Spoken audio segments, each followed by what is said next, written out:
trafficker perpetrator would rent a whole hotel floor just for us girls. And I found out doing my research that the youngest sex trafficker here is 10 years old. Now, the age that they enter into a sex trafficking and prostitution is 12 to 14. But then that was in my time. Now you're ordering 10-year-old girls and 10-year-old boys. So I was really wanting to be rescued. I really didn't get rescued. People ask me all the time, well, how did you get out of it? Well, I aged out of it because I didn't have anybody in my time and in my community that really even cared about any kids missing. We have a lot of missing kids, and it's not because they ran away from home. It's because they were snatched up, and I'm talking about right today. All the missing kids report that we have that no one is doing anything about. It's because they snatched up. And I just have to say this, Dr. Haney, before I go further. I want people to think about the Nigerian girls. I want them to think about how can you go get 300 little girls out of a school in broad daylight and no one know where they at. Now, I'm already puzzled about the airplane that they can't find. But now we're talking about 300 little girls from age probably 12 to 14. So that means the government is involved. It's a cover-up. And until we start facing this and speaking on this, then we're going to have this. And so I got rescued because I aged out.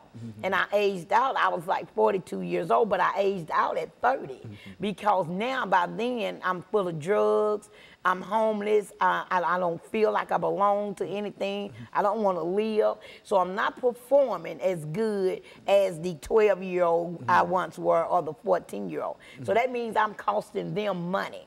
See, you'll cost them money because now they got to feed you more drugs, and that means the price is going up. Then you got the clients, the perverts that's complaining because I'm not performing like they paid for me to perform. Well, I'm handcuffed to a bed, I'm gagged by my mouth so I don't scream, and I'm drugged up. So I'm laying there like a limp towel. So that's more complaints for them. So after about 29 or 30, the men started just leaving me alone because I'm drugged out. And so once they left me alone, I'm saying about 32, I was just lost. I was out in the streets. That's why people say Clement Greenlee was homeless for 10 years. I truly was. You shame to go home, you can't face your family, and then you don't even know what to say. Even though my family loved me unconditionally, I'm the one that was shamed. So I lived in the streets for almost 10, 15 years until I was rescued by the program Magdalene House. And one of the young ladies, Regina Mullins, who kind of lived that same lifestyle, she went and got help first, and she came back and got me. So when I entered the Magdalene program at 42 years old, keep in mind now, I'm 42, I feel like I'm an old woman, I'm uneducated, I'm drugged out, and I don't have anything to live for. So when I go in this program, I immediately say, you can't help me, I just want to die. But these people did not give up on me. I mean, this Magdalene program has saved my life. I entered that program in 2001, I came out in 2003, and I never looked back. And so she has been such an inspiration. She is Reverend Becca Stevens, the founder. She has been such an inspiration to me that she has encouraged me to go further. And so she believed in me so much that she sent me to New Orleans, and that's where I've been for the last 18 months. I went down there to help open up a house like Magdalene to go educate them on sex trafficking and also to go to the streets of New Orleans. If you know the streets of New Orleans, the first place you hit is Bourbon Street because everybody have all these call girls or girls swinging in and out the windows and all the prostitutes standing on the sidewalk. Well, then who have once asked one of those ladies, are you here against your will? Because everybody is not there because they want a new Lexus or they want to pay off a college fee. Some people are there because they are forced there. And you got to look and see who's watching you when you talk to the girls. So I made it to New Orleans and I did a lot of speaking. I went and talked to a lot of judges, DAs, police officers, anybody I could talk to, sororities. And I spoke so well about sex trafficking in the United States, period, not just New Orleans, that the governor even offered to bring me back down. And so it's a real problem, you think, in the city of New Orleans, and would that be typical of some of the other cities? It's not as hidden there, perhaps, as it might be in Tennessee. No, the stats show that number one is Atlanta. They show, that proves that. Then you got Texas, because it's running down that I-10 line too. So you got 5 states that's really is major in it, and New Orleans just happened to be one of the states that made their laws a little tougher.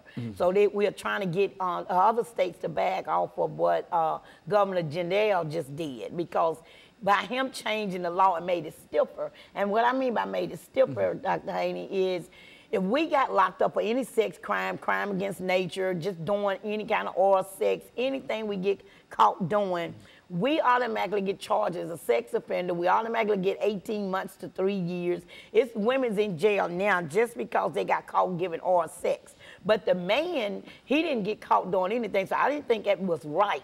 So if you're going to force us out here, and then this man is going to be a pervert enough to pay for me, and I'm 12 and 10 years old, then I feel like then you need to be accounted for too. So my call was to ask them to change the law and make it stiffer on everybody, not just us. You make it stiffer on the men's, and you make it stiffer on the men's who are putting us out there.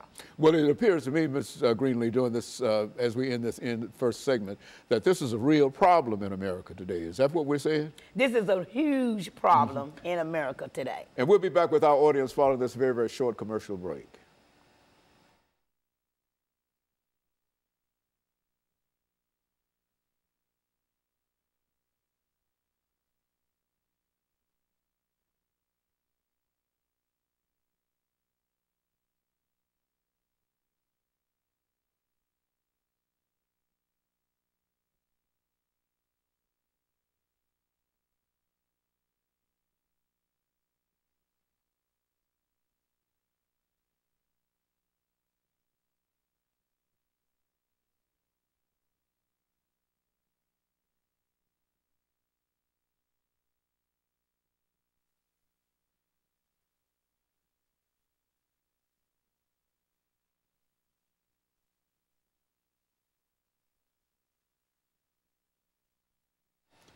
Thank you and welcome back to the final segment of the show for today.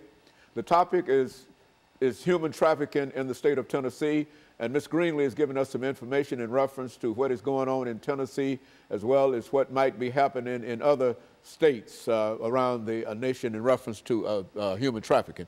Continue our conversation, Ms. Greenlee. Yes, Dr. Haney, I have 3 13-year-old nieces, and I'm scared to death that if I don't stay in their life and in their face talking about sex trafficking and men's and what they're choosing to do, I'm afraid I will lose them. So we have 2 organizations other than the Magdalene program. We have 2 organizations that's out here trying to reach the sex trafficking youth as we speak.